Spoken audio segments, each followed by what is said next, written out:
As-tu récemment vécu des mois difficiles? As-tu été marqué par une épreuve plus douloureuse que d'habitude?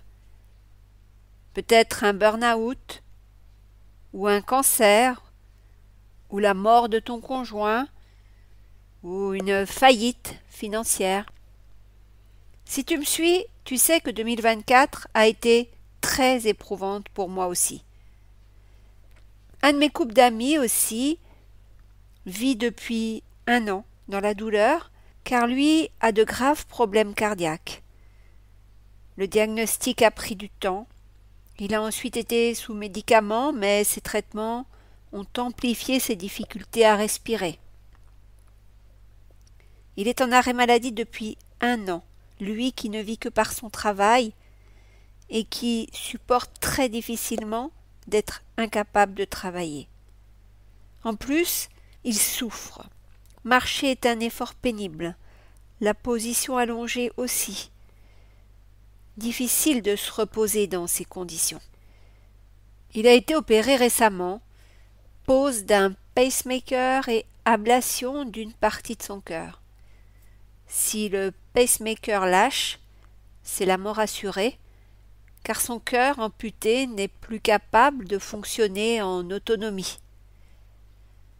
Que de stress, de souffrance physique, de souffrance psychologique et émotionnelle pour lui et son épouse. Récemment, son épouse a compris que cette épreuve d'1 an était une alerte, le signe qu'ils ont des choses à changer, des réglages à faire dans leur façon de vivre, dans leurs habitudes, dans leur façon d'être. Elle m'a dit aussi qu'ils étaient sous le choc de leur douleur, raison pour laquelle pourtant ils veulent des changements. Elle s'est confiée en me disant qu'elle avait peur qu'ils repartent dans leurs habitudes et ne changent rien. Cette femme a conscience que s'il ne change rien, la prochaine alerte, la prochaine épreuve sera encore plus douloureuse que celle de cette année. Et pourtant seront-ils capables de changer leurs habitudes? Et oui, chère auditrice, la force de l'habitude est là, toujours. Et comme le dit la sagesse populaire, chasser le naturel, il revient au galop.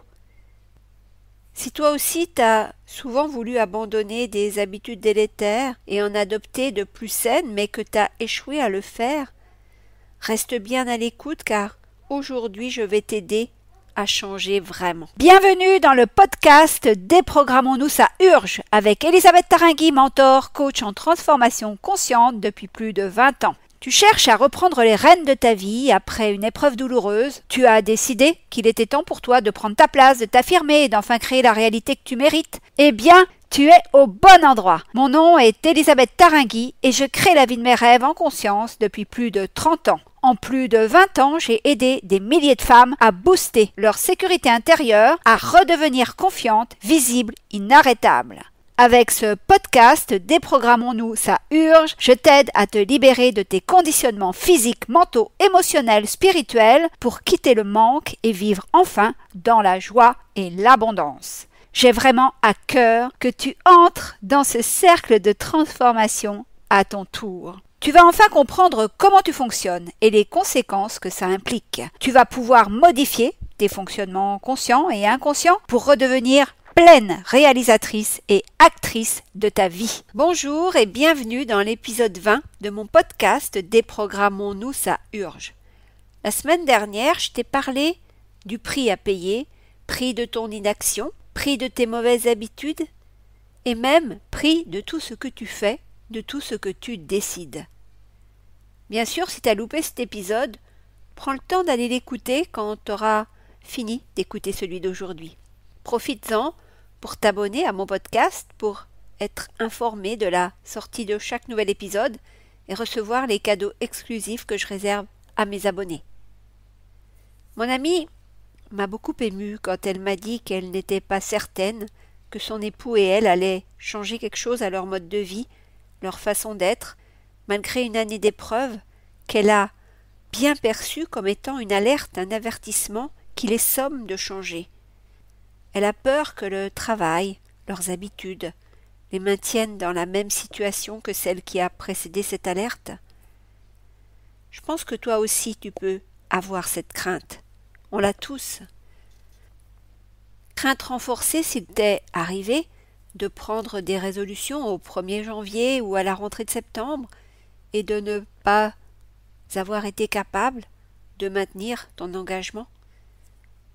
Il nous est arrivé à tous de nous inscrire à une salle de remise en forme, d'y aller pendant un mois, puis d'y aller de moins en moins, puis plus du tout. Dans l'épisode d'aujourd'hui de mon podcast Déprogrammons-nous, ça urge, je souhaite t'aider à faire les changements, les réglages, que la vie, les épreuves, ton âme t'implore de faire. Déjà, pourquoi est-ce que nous avons, à peu près tous, abandonné la salle de sport à un moment ou à un autre de notre vie? Bien sûr, ce que je vais te dire maintenant vaut pour la salle de sport, mais aussi pour le régime que tu n'as pas poursuivi, pour tout changement que tu as démarré et rapidement abandonné. Donc déjà, keep cool. Arrête vite de culpabiliser si tu ne tiens pas tes résolutions de changement. Je vais te raconter une histoire. Quand j'avais 30 ans, je me suis inscrite pour la première fois à une salle de remise en forme. Le prix était exorbitant et j'ai payé l'abonnement pour 1 an. À l'époque, je travaillais beaucoup, j'avais une vie sociale très développée, je randonnais chaque dimanche. Bref, j'étais très active. Cette inscription en salle de sport était surtout pour faire comme tout le monde, en tout cas comme tous les jeunes cadres dynamiques auxquels je m'identifiais. À l'époque, j'avais un corps de rêve, mon poids de forme. Bon, je t'avoue que ça n'a pas tellement changé depuis. Et à cette époque-là, je voulais juste, entre guillemets, m'entretenir.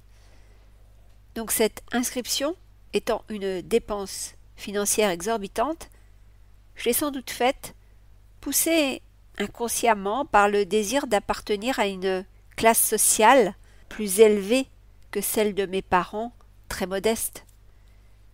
À ce stade de cet épisode, je souhaiterais que tu fasses le point sur les habitudes que tu as envie de prendre et celles que tu voudrais abandonner.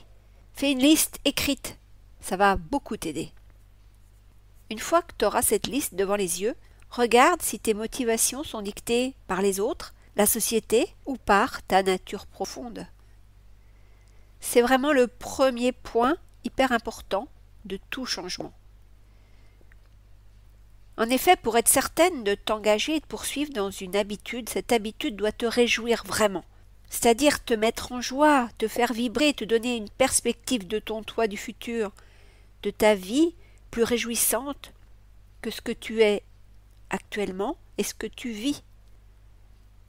Si il s'agit d'une injonction sociétale, d'une demande de ton mari, de ton patron, tu risques de ne pas y trouver ton compte au bout d'un moment, plus ou moins long bien sûr, et tu risques d'abandonner. Et même si ce changement t'est demandé par ton âme, d'autres obstacles vont se dresser sur ta route. Tout à l'heure, je t'ai parlé de la force de l'habitude. Par exemple, tu te lèves et par habitude, tu prépares ton café et tes tartines de pain. Pourtant, tu sais que le café est un excitant, que c'est mauvais pour ta santé, puisqu'il acidifie ton organisme jour après jour.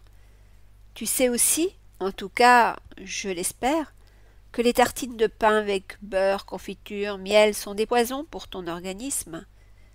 Non seulement sucre lent et sucre rapide vont augmenter brutalement ta glycémie, mais le rapport énergétique est de courte durée et tu auras faim, en plus, bien avant le repas de midi. Le gluten du pain va encrasser ton système digestif et faire le nid de pathologies en tout genre, sans doute te faire ballonner, prendre du poids. Tu vois que le prix à payer pour cette habitude bien ancrée est faramineux. Bien sûr, tu sais plus ou moins tout cela, mais la solution de facilité est de continuer à prendre ce type de petit déjeuner bien français. T'as la flemme de préparer un petit déjeuner santé, peut-être même t'as pas envie de faire des recherches à ce sujet. Il se peut aussi que sur les conseils d'un diététicien, tu changes une semaine ou deux et très vite tu vas revenir à ton café et tes tartines habituelles. Tu vois, chère auditrice, que labourer ton champ en passant et repassant dans le même sillon est finalement plus facile que de changer de sillon, d'en créer de nouveaux. Changer d'habitude, c'est vraiment creuser un nouveau sillon et repasser chaque jour dessus pour le creuser encore plus. Et oublier, abandonner l'ancien sillon. Pour t'aider à vraiment changer et prendre en compte les alertes, les avertissements que l'univers t'envoie, j'ai envie de te donner quelques clés. Déjà, quand tu as une épreuve, pose-toi la question suivante. Quel message cette épreuve est venue me transmettre? En d'autres termes, qu'est-ce qui a fait que j'ai attiré cette épreuve? Alors, je te l'accorde, cette question est plus brute de décoffrage que la première, mais si tu me connais, tu la comprends facilement. Si tu ne me connais pas, sache que je pars du principe que je suis responsable de tout ce qui m'arrive. J'attire les merveilles comme les épreuves. Une fois que tu as décodé pourquoi cette épreuve est venue te bousculer, tu sais généralement ce que tu dois dorénavant changer. Pour t'éclairer, je te raconte vite fait une de mes mésaventures. Il y a à peu près une quinzaine d'années, je travaillais plus de 70 heures par semaine et je savais qu'il serait bon pour moi de lever le pied, comme on dit. J'y pensais régulièrement. J'avais à cette époque 2 emplois à plein temps, plus mon entreprise qui démarrait. Heureusement, chaque dimanche, je randonnais toute la journée avec 1 ou 2 amis. Ce dimanche-là, j'avais faim. Et je demandais à mes amies de nous arrêter pour déjeuner. Elles ont refusé, disant que nous devions marcher encore. Il se trouve qu'on était perdus. J'étais fatiguée, j'avais faim, mais j'ai quand même décidé d'aller en repérage. Et j'ai glissé sur un talus. Je suis tombée tête la première dans les vignes. Mes lunettes ont sauté par terre, ma tête a failli heurter un poteau en bois, et mes bras se sont coincés dans un fil de fer reliant 2 rangs de pieds de vigne. Mes jambes étaient coincées entre ces 2 rangs de cèpes. Quand Christiane m'a tendu ses mains pour m'aider à me relever, je lui ai dit que j'étais coincée, que j'avais peur d'être blessée au coude gauche et à la jambe droite. En réalité, j'avais besoin de temps pour me relever, surtout parce que j'étais sonnée. La chute m'a beaucoup surprise, et aussi parce qu'en tombant, une pensée fulgurante avait traversé ma tête. Premier avertissement pour toi qui travailles beaucoup trop. Ce temps, ramassé par terre, presque en boule, j'ai voulu le mettre à profit pour prendre un engagement avec moi-même. L'engagement de ralentir, d'arrêter de travailler de 5 heures du matin à minuit, 6 jours sur 7. J'ai ensuite réussi à remettre mon corps dans le bon ordre, décroiser mes bras, remettre mes jambes dans l'alignement de mon buste. J'étais tellement heureuse de ne m'être rien cassé que je me suis fait le serment d'alléger ma charge de travail, même si travailler ne me coûtait pas, tellement j'aimais mes 3 emplois et tellement ma puissance de travail est grande et hors norme. Simplement, je savais que si je ne tenais pas mon engagement, le prochain avertissement serait beaucoup plus grave que cette chute. Et étant à mon compte, je ne pouvais pas me permettre de me retrouver dans l'incapacité de travailler. Donc je devais prendre en compte cette alerte, cette injonction de ralentir. Et c'est ce que j'ai fait, bien sûr. Alors, est-ce que tu comprends mieux ce que je veux dire quand je te dis que l'épreuve est messagère? Elle te fait littéralement passer un message. Tu l'as vu dans l'anecdote de ma chute, j'ai compris instantanément son message. et j'ai décidé de changer mon rythme de travail. Donc toi, chère auditrice, une fois que tu as entendu le message que ton épreuve est venue te transmettre, quel changement dois-tu mettre en place? Je me permets de te donner un conseil. Ne sois pas trop ambitieuse. Change une habitude à la fois. Ancre bien profondément cette nouvelle habitude chaque jour pour qu'un beau matin, tu la fasses sans t'en rendre compte. Tu te souviens, la force de l'habitude. Alors bien sûr, au début, tu vas devoir te souvenir déjà de pratiquer cette nouvelle habitude. Tu vas devoir te discipliner. Par exemple, si tu as des problèmes de santé parce que tu manges trop de sucre, que tu bois trop de café et te vides de fait de ta vitalité, tu vas devoir acheter les aliments qui te remettront en santé et en vitalité et apprendre à les préparer. Ça va te demander des efforts. Les jours où tu auras la flemme, où tu vas trouver plus facile d'emprunter l'ancien sillon du petit déjeuner français, voici une clé pour poursuivre ton changement de régime alimentaire. Regarde les bénéfices que quelques jours de ce nouveau régime ont déjà changé, t'ont déjà procuré. Tu digères certainement mieux, donc tu n'es plus ballonné, plus constipé, t'as plus mal au ventre. Peut-être même que si tu souffrais de sinusite, d'asthme, bref d'un trouble ORL, eh bien, tu commences à être en meilleure santé.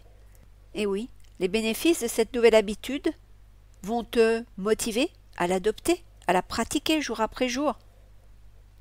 Si c'est trop tôt pour voir les bénéfices, rappelle-toi les galères qui t'ont amené à vouloir changer cette habitude de te nourrir de tartines de beurre et confiture au petit-déj.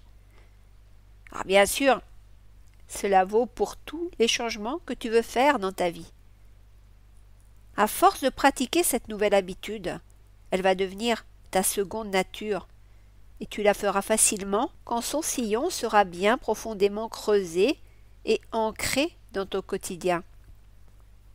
En tout cas, ce que je souhaite vraiment te transmettre aujourd'hui, c'est de te méfier de toi et de ton mental qui te dira « Mais non, Gertrude, continue à manger des tartines de pain beurré et de la confiture, c'est bon pour toi. T'embête pas avec des aliments plus sains et adaptés à ta constitution. »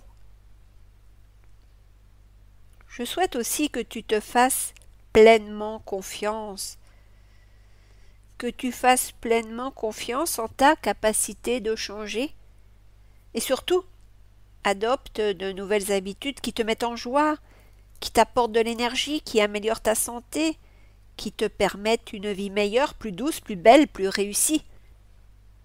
Tu vois, créer la plus belle des vies, te déprogrammer, virer tes habitudes délétères est un art, réservé à une minorité de personnes. Car oui, la force de l'habitude empêche 99% des gens de changer, de transformer leur quotidien. Et pourtant, il suffit juste de t'entraîner, c'est tout. Une nouvelle habitude que tu pratiques chaque jour et de façon non négociable jusqu'à ce qu'elle fasse partie intégrante de ta routine et que tu la fasses sans réfléchir, sans y penser, juste parce que la pratiquer t'apporte des bénéfices extraordinaires. De la discipline pendant 4 à 6 semaines et ta vie est transformée. Bien sûr, si tu te relèves d'une épreuve, que c'est dur d'effectuer les réglages, les changements qui s'imposent, tu peux prendre rendez-vous avec moi. Pour ce faire, il suffit de m'envoyer un email à l'adresse suivante, elisabeth@abondancejoie.com. Nous prendrons rendez-vous et nous verrons ensemble, de vive voix, comment je peux t'accompagner au mieux avec Game Changer Premium. C'est l'accompagnement que je souhaite te prodiguer. C'est le meilleur qui soit actuellement, parce qu'il va t'aider au plus près de tes besoins, au plus près de qui tu es et de ce que tu veux devenir et créer. 1% de la population est capable de se déprogrammer et de créer sa réalité. 1%, c'est une infime partie de la population. Est-ce que tu as envie de rejoindre ce cercle très fermé de femmes privilégiées qui prennent les rênes de leur vie en main, qui deviennent indépendantes, inarrêtables, puissantes? Si oui, j'attends ton email. Allez, on se dit à la semaine prochaine. Et d'ici là, rappelle-toi, tout est possible tout le temps, dans la joie et l'abondance.